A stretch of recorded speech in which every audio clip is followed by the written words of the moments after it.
Hello everyone, my name is Kapil Pihumnabade. I qualified KSET and UGC NET in economics subject. So now I am a economics faculty. So today we are going to think about how we can crack the upcoming KSET examination. So this time is conducting the KEA. Last time is conducted by in 2021.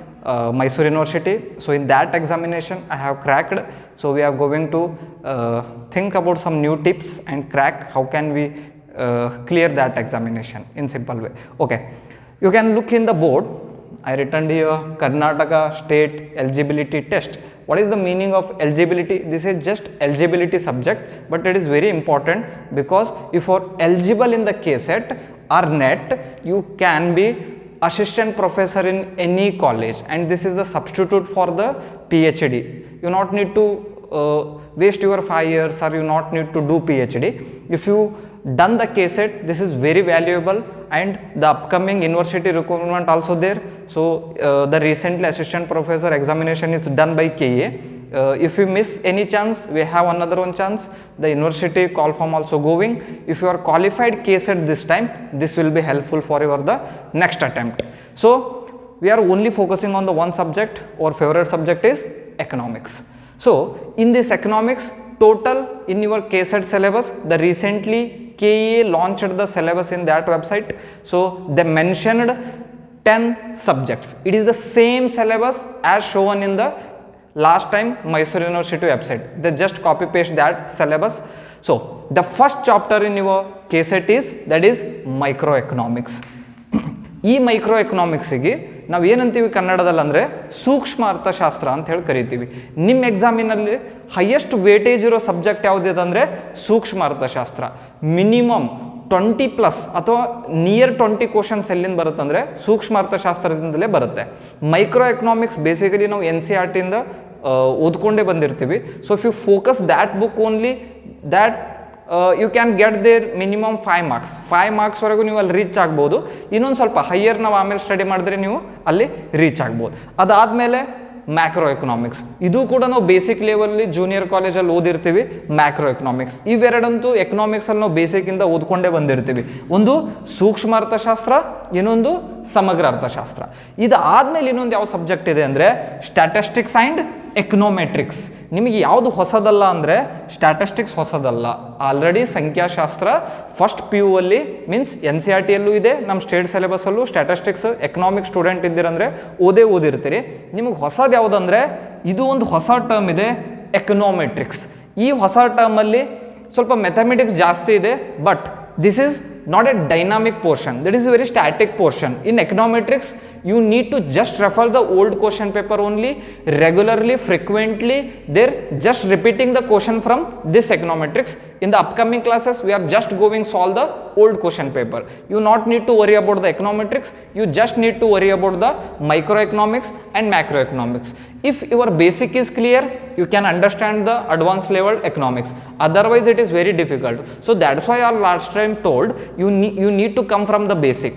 It is there is no hurry. ನೀವು ಭಾಳ ಅವಸರ ಮಾಡಬೇಕಾಗಿಲ್ಲ. ಇದು ಭಾಳ time ಐತಿ. ಒಂದು ದಿವಸ ಒಳಗಾಗ exam ಅಲ್ಲಿದು 6 ತಿಂಗಳ 7 ತಿಂಗಳ ನಿಮ್ಮ ಡೆಡಿಕೇಶನ್ ಕೊಟ್ಟು ಕ್ಲಿಯರ್ ಮಾಡೋ ಎಕ್ಸಾಮ್ ಐತಿ. ನಿಮಗೊಂದು ವೇಳೆ ಬೇಸಿಕ್ಗೆ ಗೊತ್ತಿರಲಿಲ್ಲ ಅಂದರೆ ಮುಂದೆ ಬರೋಂಗಿಲ್ಲ. ಇವಾಗ ಹೆಂಗೆ ನಿಮಗೆ ABCD ಗೊತ್ತಿರಲಿಲ್ಲ ಅಂದರೆ ಇಂಗ್ಲೀಷ್ ಬರೋಂಗಿಲ್ಲ, ಹಂಗೆ ನಿಮಗೆ ಬೇಸಿಕ್ ಮೈಕ್ರೋ ಮ್ಯಾಕ್ರೋ ಗೊತ್ತಿರೋಂಗಿಲ್ಲ ಅಂದರೆ ಮುಂದಿಂದು ಬರೋಂಗಿಲ್ಲ. ಓಕೆ, ಸ್ಟ್ಯಾಟಿಸ್ಟಿಕ್ಸ್ ಕ್ಲಿಯರ್ ಐತಿ. ಸ್ಟ್ಯಾಟಿಸ್ಟಿಕ್ಸ್ ಅಂದರೆ ಸಂಖ್ಯಾಶಾಸ್ತ್ರ. ಎಲ್ಲಿ ಓದಿವಿ ಸಂಖ್ಯಾಶಾಸ್ತ್ರ? ನಾವು ಫಸ್ಟ್ PU ಒಳಗೆ ಓದಿವಿ. ಅಲ್ಲಿಂದ ನಿಮಗೆ ಎಷ್ಟಾಗುತ್ತೋ ನೀವು ಅಷ್ಟು ಬೇಸಿಕ್ ತಿಳ್ಕೊಂಡ್ಬಿಟ್ರೆ ನಿಮ್ಮ 2 to 3 ಕ್ವಶನ್ಸ್ ಅಲ್ಲಿಂದ ಕವರ್ ಆಗುತ್ತೆ. ಮ್ಯಾಕ್ಸಿಮಮ್ 2 to 3 ಅಷ್ಟೇ ಕ್ವಶನ್ಸ್, ಅದಕ್ಕಿಂತ ಜಾಸ್ತಿ ಬರಂಗಿಲ್ಲ. ನೀವು ಬೇಕಾದರೆ ಸ್ಟ್ಯಾಟಿಸ್ಟಿಕ್ಸಲ್ಲಿ ಸೆಂಟ್ರಲ್ ಟೆಂಡೆನ್ಸಿ ಅಂತ ಒಂದು ಚಾಪ್ಟರ್ ಇದೆ. ಮೀನ್, ಮೀಡಿಯನ್, ಮೋಡ್, ಆಮೇಲೆ ಕೇಂದ್ರೀಯ ಪ್ರವೃತ್ತಿಯ ಮಾಪನಗಳು ಅಂತ ನಾವು ಕನ್ನಡದ ಕರಿತೀವಿ. ಮಧ್ಯಾಂಕ, ಬಹುಲಕ, ಅಂಕಗಣಿತ, ಸರಾಸರಿ, ಆ ಚಾಪ್ಟರ್ ಮೇಲೆ ನೀವು ಜಾಸ್ತಿ ಫೋಕಸ್ ಮಾಡಬೇಕು. ಎವ್ರಿ ಇಯರ್ ಅಲ್ಲಿಂದ ಒಂದು ಕ್ವಶನ್ ಅಂತೂ ಇದ್ದೇ ಇರುತ್ತೆ. ಅದಾದಮೇಲೆ ಇನ್ನೊಂದು ಸಬ್ಜೆಕ್ಟ್ ಇದೆ, ಇದೇನಿದೆ ಅಂದರೆ ಮೆಥಮೆಟಿಕಲ್ ಎಕನಾಮಿಕ್ಸ್ ಅಂತ. ಈ ಮೆಥಮೆಟಿಕಲ್ ಎಕನಾಮಿಕ್ಸಲ್ಲಿ ಹೊಸದೇನೂ ಕೇಳೋದಿಲ್ಲ. ನಾವು ಆಲ್ರೆಡಿ ಮೈಕ್ರೋ ಎಕನಾಮಿಕ್ಸ್, ಮ್ಯಾಕ್ರೋ ಎಕನಾಮಿಕ್ಸಲ್ಲಿ ಏನೇನು ಪ್ರಾಬ್ಲಮ್ ಸಾಲ್ಯೂಷನ್ ಮಾಡ್ತೀವಲ್ಲ ಅವೇ ನಮಗೆ ಎಲ್ಲಿ ಕೇಳ್ತಾರೆ ಅಂದರೆ ಮೆಥಮೆಟಿಕಲ್ ಎಕನಾಮಿಕ್ಸ್. ಇದಕ್ಕೆ ಗಣಿತಾತ್ಮಕ ಅರ್ಥಶಾಸ್ತ್ರ ಅಂತ ಹೇಳಿ ಕರೀತಾರೆ.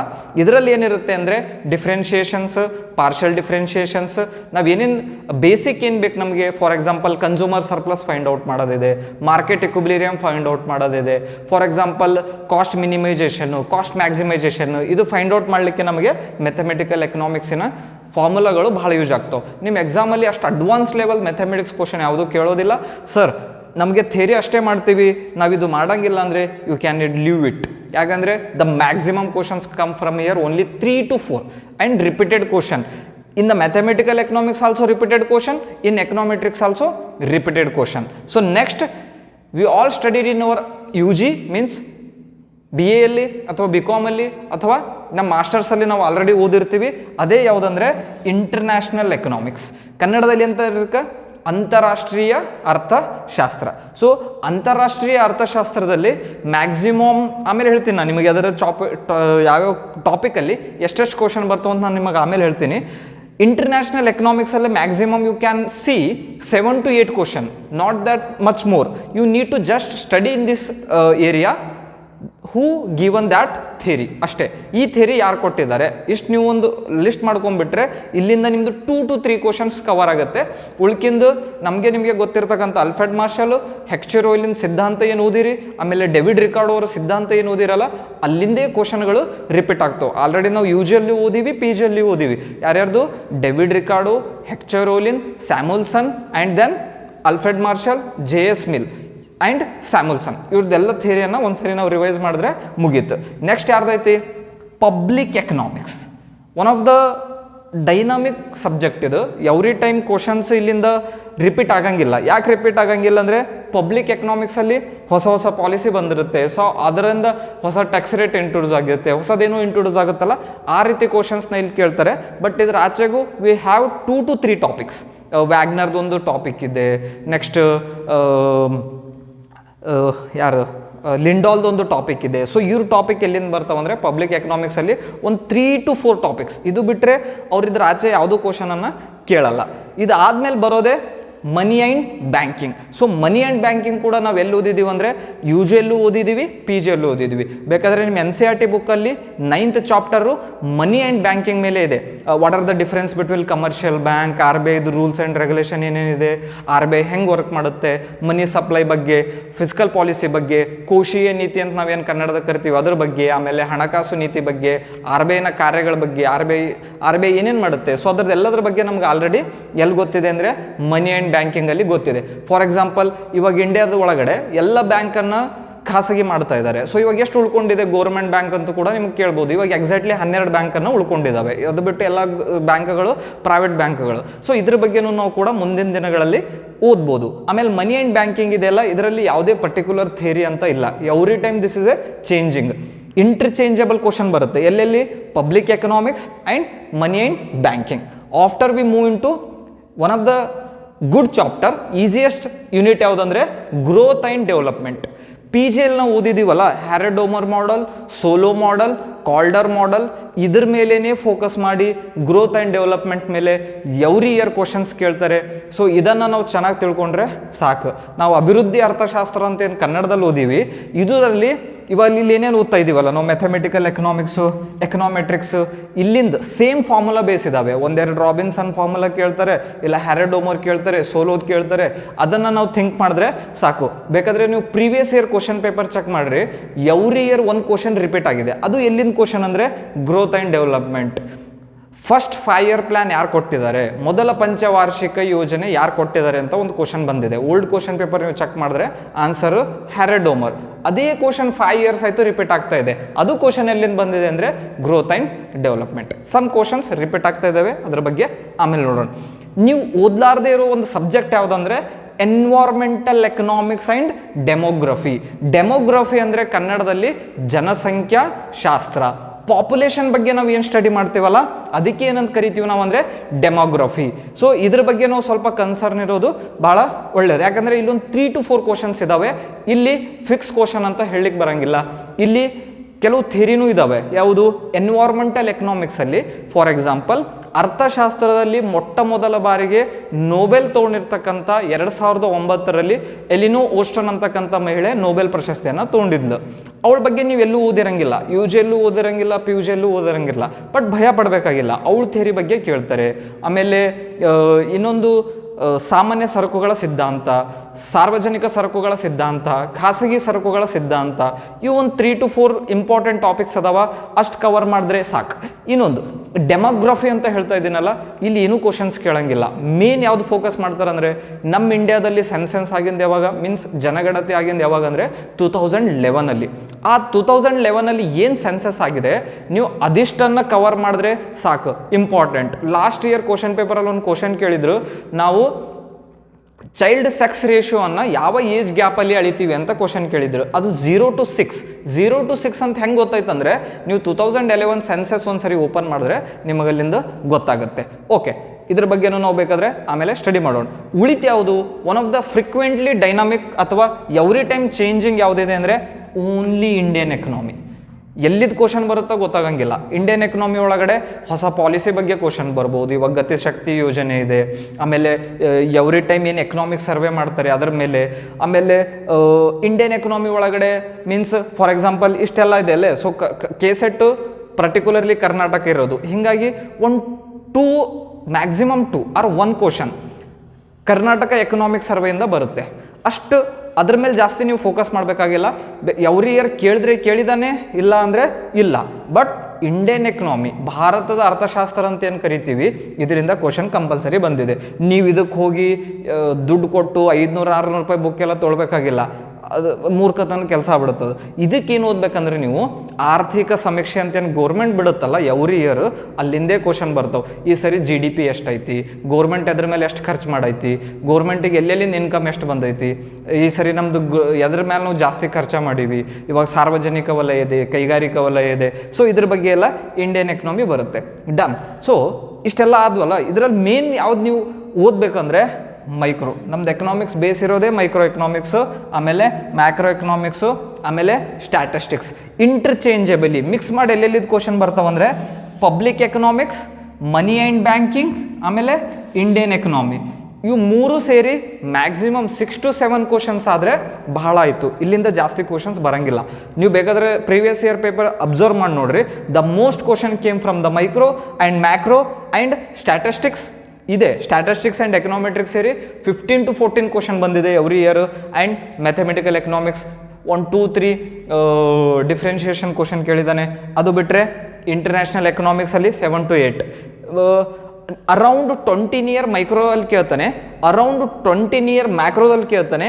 ಒಂದು 10 to 15 question statistics, mathematical economics 4 to 5 questions, international economics 7 to 8, not more than that. You can refer the previous year question paper. Public economics you can get hardly 2 to 3 questions maximum.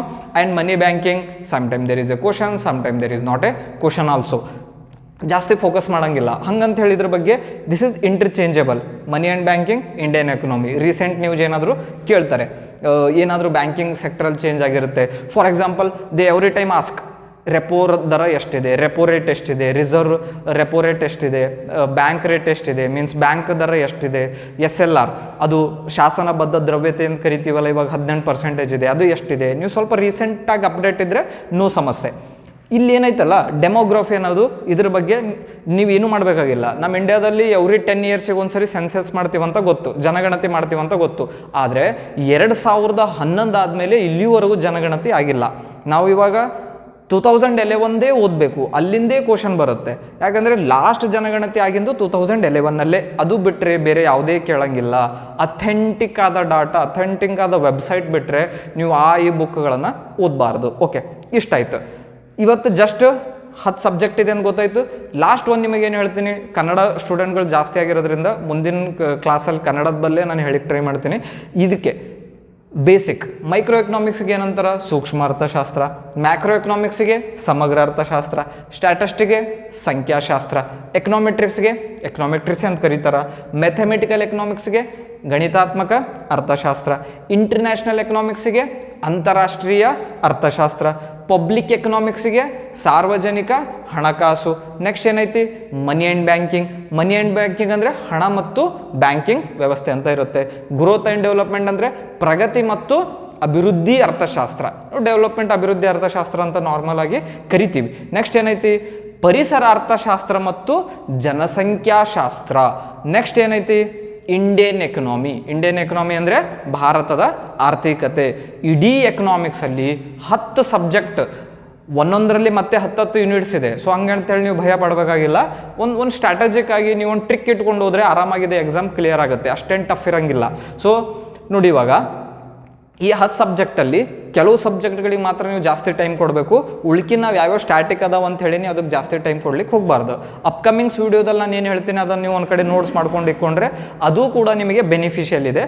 ಅದ್ರ ಜೊತೆಗೆ ನೀವು basic ಎಲ್ಲಿವರೆಗೂ ಓದಂಗಿಲ್ಲ, 10 ವರ್ಷ ಆದರೂ ಈ exam ನೀವು clear ಮಾಡೋಂಗಿಲ್ಲ. ನಿಮ್ಮ ಬೇಸ್ ಯಾವುದಪ್ಪ ಅಂದರೆ, ನೀವು ಯಾವುದೇ ಒಂದು ಹೈಯರ್ ಎಕ್ಸಾಮ್ ಕ್ಲಿಯರ್ ಮಾಡ್ತಾ ಇದ್ದೀರಿ, your base is only NCERT. CBSE book ಇಟ್ಕೋರಿ, ಒಂದ್ಸರಿ ಓಪನ್ ಮಾಡಿರಿ. ಓಕೆ, ನೀವು ಕನ್ನಡ ಮೀಡಿಯಮ್ ಸ್ಟೂಡೆಂಟ್ ಇದ್ದೀರಾ, ಇವಾಗ ಸ್ಟೇಟ್ ಮತ್ತು ಸೆಂಟ್ರಲ್ ಸಿಲೆಬಸ್ ಸೇಮ್ ಮಾಡಿಬಿಟ್ಟಾರ. ನೀವು ಅದೇ ಕನ್ನಡ ಬುಕ್ ಇಟ್ಕೊಂಡು ಓದ್ರಿ, ಒಂದ್ಸರಿ ಎಷ್ಟು ತಿಳಿತೋ ಅಷ್ಟು ಓದ್ರಿ, ನಿಮ್ಮ ಮುಂದಿನ ದಿನಗಳಲ್ಲಿ ಹೆಲ್ಪ್ ಆಗುತ್ತೆ. ಓಕೆ, ಇವಾಗ ಡೈರೆಕ್ಟ್ ಏನಂದರೆ ನಮ್ಮದು ಟಾರ್ಗೆಟ್ ಇರೋದು ಎಕನಾಮಿಕ್ಸ್ ಕ್ಲಿಯರ್ ಮಾಡಬೇಕು. ಸೊ ಬಟ್ ಎಕ್ಸಾಮಲ್ಲಿ ಒಂದೇ ಪೇಪರ್ ಇರೋಂಗಿಲ್ಲ, 2 ಪೇಪರ್ ಇರುತ್ತೆ. ಒಂದು ಪೇಪರ್ 1, ಒಂದು ಪೇಪರ್ 2. ಪೇಪರ್ 1ನಲ್ಲಿ ಎಷ್ಟು ಕ್ವಶನ್ ಬರುತ್ತಂದರೆ 50 ಕ್ವಶನ್ಸ್ ಬರುತ್ತೆ. ಪೇಪರ್ 1ನಲ್ಲಿ 50 ಕ್ವಶನ್ಸ್.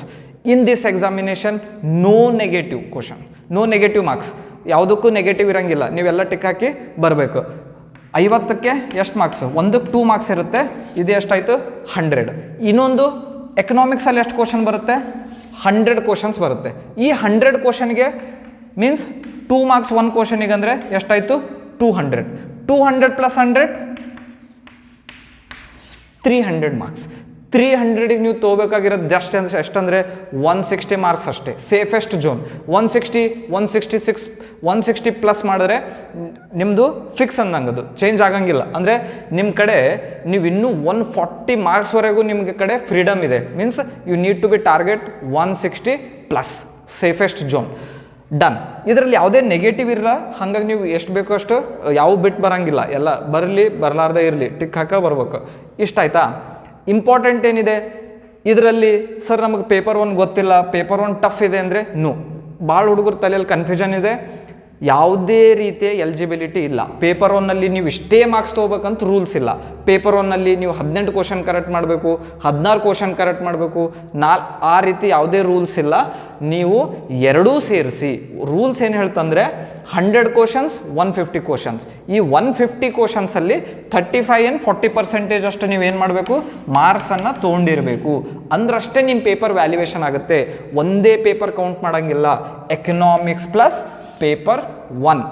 ಓಕೆ, ಫಾರ್ ಎಕ್ಸಾಂಪಲ್ ನೀವು ಎಕನಾಮಿಕ್ಸಲ್ಲಿ 70-80 ಕ್ವಶನ್ ಕರೆಕ್ಟ್ ಮಾಡಿ ಇಲ್ಲಿ 10-15 ಮಾಡಿದ್ರು ಯು ಕ್ಯಾನ್ ಎಲಿಜಿಬಲ್.